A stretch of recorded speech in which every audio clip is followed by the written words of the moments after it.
అందరికీ నమస్తే అండి.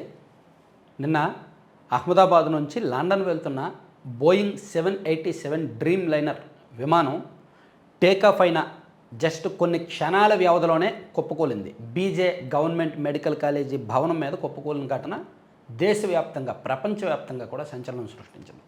విమాన ప్రమాదాల మీద విమాన ప్రయాణ భద్రత విషయంలో కొన్ని కొత్త ప్రశ్నలు తలెత్తేలా చేసింది. విమాన ప్రయాణం ఎంత వేగమో ఎంత సేఫో అంతే రిస్క్ అని ప్రపంచానికి మరోసారి తెలియజెప్పింది.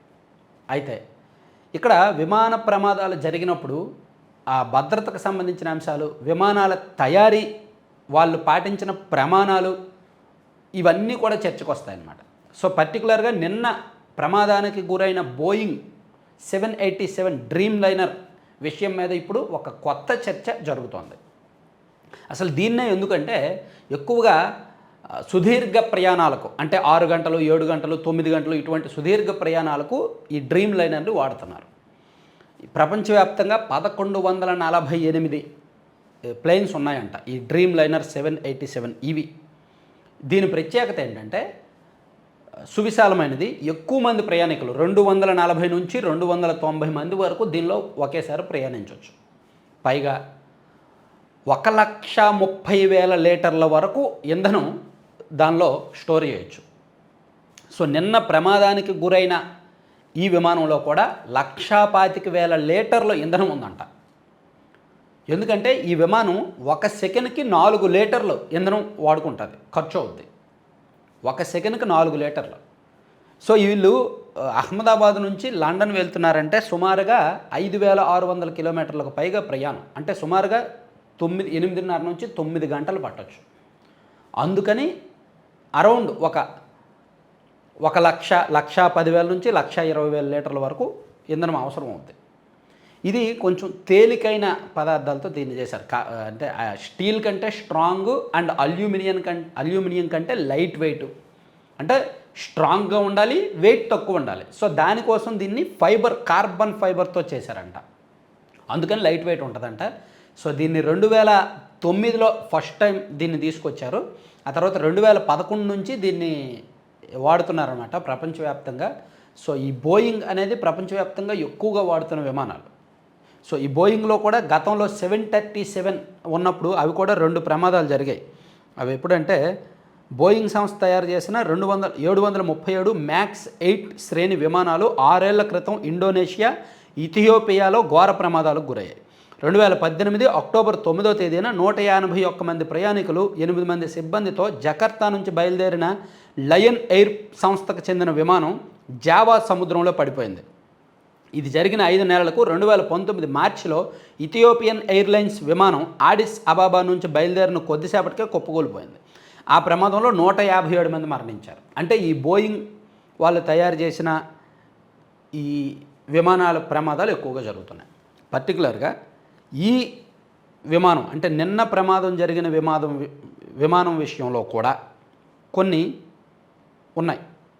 అనుమానాలు ఉన్నాయి. ఈ ప్రయాణానికి ముందే ఈ విమానం మొరాయించిందంట. టెక్నికల్గా కొన్ని ఫెయిల్యూర్స్ వచ్చాయంట. గత డిసెంబర్లో ఇదే విమానంలో పొగలు వచ్చాయి. అండ్ గడిచిన ఏడాది కాలంగా 2 సార్లు ఇది సాంకేతిక సమస్యలతో మధ్యలో ఆగిపోయింది. జూన్, డిసెంబర్లో ప్రమాదాలు తప్పాయి. గత వారం ప్యారిస్ వెళుతుండగా షార్జాలో ఎమర్జెన్సీ ల్యాండింగ్ కూడా చేశారు. అంటే పర్టికులర్గా ఈ విమానం విషయంలో గత ఏడాది కాలంలో 2 సార్లు ప్రమాదాల నుంచి తప్పాయి అండ్ అంత సేఫ్ కాదు అని డీజీసీఏ కూడా అప్రమత్తం చేసిన ఎయిర్ ఇండియా వాళ్ళు నిర్లక్ష్యంగా ఉన్నారు అనేది మరో వార్త బయటకు వస్తుంది. అంటే ప్రమాదం జరిగినప్పుడు ఈ లోపాలు, వైఫల్యాలన్నీ ఒకేసారి చర్చనీయాంశంకి వస్తాయి. అంతా జరిగితే సాఫీగా ప్రమాదం జరిగితే ఇటువంటి విషయాలు ఏమీ చర్చకు రావు. ఎప్పుడైతే ప్రమాదం జరిగిందో అప్పుడు ఇవన్నీ బయటకు వస్తాయి. సో ఈ ప్రమాదాలకు సంబంధించి మనం మాట్లాడుకుంటే గతంలో బోయింగ్ 787-8 డ్రీమ్ లైనర్ శ్రేణి విమానాలు హైడ్రాలిక్ లీకు, బ్యాటరీ సమస్యలతో ఇంతకుముందు కూడా ఎమర్జెన్సీ ల్యాండింగ్ అయిన సందర్భాలు ఉన్నాయి.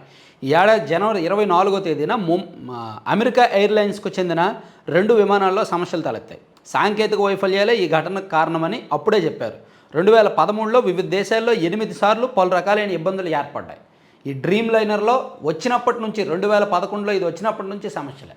అంతెందుకు ఈ దీనిలో నిపుణులు కొంతమంది ఈ డ్రీమ్ లైనర్ తయారీలోనే లోపాలు ఉన్నాయి, వైఫల్యాలు ఉన్నాయి, ఇది ఎప్పటికైనా సరే ఇబ్బంది తప్పదు అని అనేక సార్లు హెచ్చరించారు.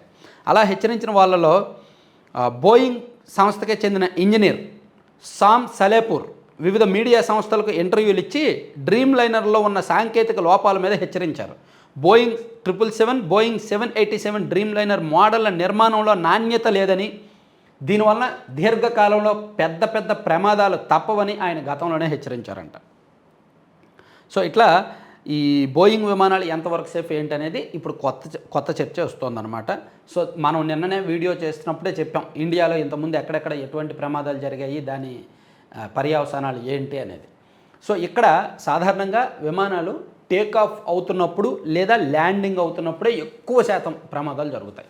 విమానం ఆ రన్వే నుంచి వన్స్ అది విమానం మనం ఎక్కిన తర్వాత కాస్త స్లోగా అది రన్వే మీదకి తీసుకొస్తారు. రన్వే మీదకి తీసుకొచ్చిన తర్వాత గంటకు 300-400 కిలోమీటర్ల వేగం, అంతకు మించిన వేగంతోనే అది రన్వే మీద ప్రయాణించి ఒకేసారి టేకాఫ్ అవుతుంది. ఆ టేకాఫ్ అయిన సమయంలో దాదాపుగా ఒక 5 నిమిషాలు టేకాఫ్ అయిన అంటే రన్వే నుంచి గాలిలోకి వెళ్ళినప్పటి నుంచి అది పూర్తి స్థాయిలో క్రూజింగ్ స్టేజ్కి వెళ్ళే వరకు ఆ 5 నిమిషాల పాటు పైలట్లు పూర్తిగా ఏకాగ్రతగా ఉండాలి, పూర్తిగా దాని మీదే మైండ్ పెట్టాలి.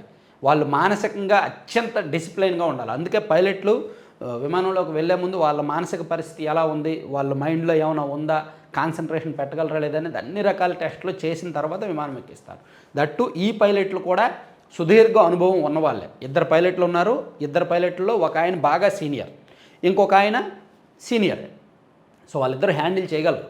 కానీ ఇంకా వాళ్ళకి ఏం జరిగిందో తెలియదు, ఈ ప్రమాదానికి కారణం ఏంటనేది తెలియదు. పక్షి అడ్డం వచ్చింది, ఒక పెద్ద పక్షి అడ్డం రావడం వలన జరిగిందని కొంతమంది అంటారు, చెట్టు అడ్డం వచ్చిందని కొంతమంది అంటారు, రకరకాల కారణాలు. ఏదైతేనే వెళ్ళిన కొన్ని నిమిషాలు, కొన్ని క్షణాల వ్యవధిలోనే మెడికల్ కాలేజీ మీద పడిపోవడం ఘోరం. ఏదో ఖాళీ ప్లేస్లో ఎక్కడో పడితే ఆ మెడికల్ కాలేజీలో ఉన్న విద్యార్థులైనా సరే కొంతమంది బతికేవాళ్ళు. ఆ విద్యార్థులు 24 మందికి పైగా చనిపోయారంట. 24 మంది అని అఫీషియల్గా చెప్తున్నారు, కానీ అంతకన్నా ఎక్కువే ఉండొచ్చు అని నేషనల్ మీడియాలో దైనిక్ భాస్కర్ అనే నేషనల్ మీడియా చెప్తుంది 50 మంది చనిపోయారు అని. నేరుగా అది వెళ్ళి ఆ కాలేజీ విద్యార్థులు ఉండే మెస్ మీద పడింది. ఆ బిల్డింగ్ మొత్తం కొలాప్స్ అయిపోయింది. బిల్డింగ్లో అంటే అంత 1,25,000 లీటర్ల ఇంధనం ఉండి ఆ ఫ్లైట్ ఒక్కసారిగా విస్ఫోటనం చెందింది అంటే ఇంధనం మొత్తం మండుతుంది కదా. ఆ భారీ విస్ఫోటనానికి ఆ సమీపంలో దాదాపుగా 1 కిలోమీటర్ వ్యవధిలో చాలా ప్రమాదం జరుగుతుంది. సో నిన్న జరిగింది అదే. ఆ బిల్డింగ్ మొత్తం కొలాప్స్ అయింది. బిల్డింగ్లో మెస్లో ఉన్న విద్యార్థులు చాలామంది చనిపోయారనమాట. సో ఇది ఎలాగైనా ఘోర ప్రమాదం. సో ఇటువంటి ప్రమాదాలు భవిష్యత్తులో జరగకుండా చర్యలు తీసుకోవాలి.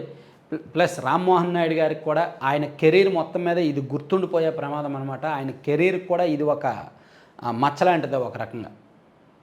ఎందుకంటే విమానయానం పెంచాలి, మధ్యతరగతి వాళ్ళు కూడా విమానం ఎక్కేలా చేయాలి అనేది టార్గెట్. అందుకు కొత్త విమానాశ్రయాలు పెడుతున్నారు. దేశవ్యాప్తంగా చాలా ప్లేస్లు గుర్తించారు కొత్త విమానాశ్రయాల నిర్మాణానికి. సో అటువంటి సమయంలో ఇటువంటి ప్రమాదాలు జరగడం వలన ఫస్ట్ టైం ఎక్కే వాళ్ళు కూడా అరే విమాన ప్రమాదాలు అంటే సాధారణంగా ప్రయాణం ఏదైనా రిస్కేనండి. అది మనం ద్విచక్ర వాహనం మీద వెళ్ళని, బస్సులో వెళ్ళని, ట్రైన్లో వెళ్ళని, విమానంలో వెళ్ళని, ఎలాగైనా సరే రిస్కే, ప్రమాదమే. కానీ ఈ ప్రమాదం విమాన ప్రమాదం అనేసరికి మరింత ఎక్కువగా భయపడతారు. ఎందుకంటే తప్పించుకోవడానికి ఉండదు. ఇప్పుడు రోడ్డు మీద వెళ్తున్నాము, బస్సులో జరిగింది ఏమైనా ఇమీడియట్గా తప్పించుకోవడానికి రోడ్డు ఉంటుంది, కిందే ఉంటుంది. కానీ విమానం అంటే గాలిలో ఉంటుంది, ప్రాణాలు గాలిలో ఉంటాయి. కాబట్టి పూర్తిగా అంత భయస్థులు చాలామంది ఉంటారు. సో ఇటువంటి ప్రమాదాలతో ఇంకా కొత్తగా వెళ్ళాల్సిన వాళ్ళు, కొత్తగా విమానయానం పెంచాలనుకున్న కేంద్ర ప్రభుత్వ లక్ష్యానికి కూడా తూట్లు పడతాయన్నమాట.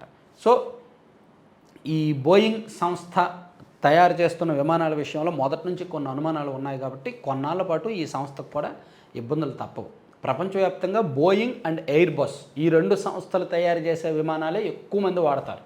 బోయింగ్ అనేది అమెరికా, జపాన్ లాంటి పెద్ద పెద్ద దేశాలు వాడుతుంటారు ఈ బోయింగ్ విమానాలను.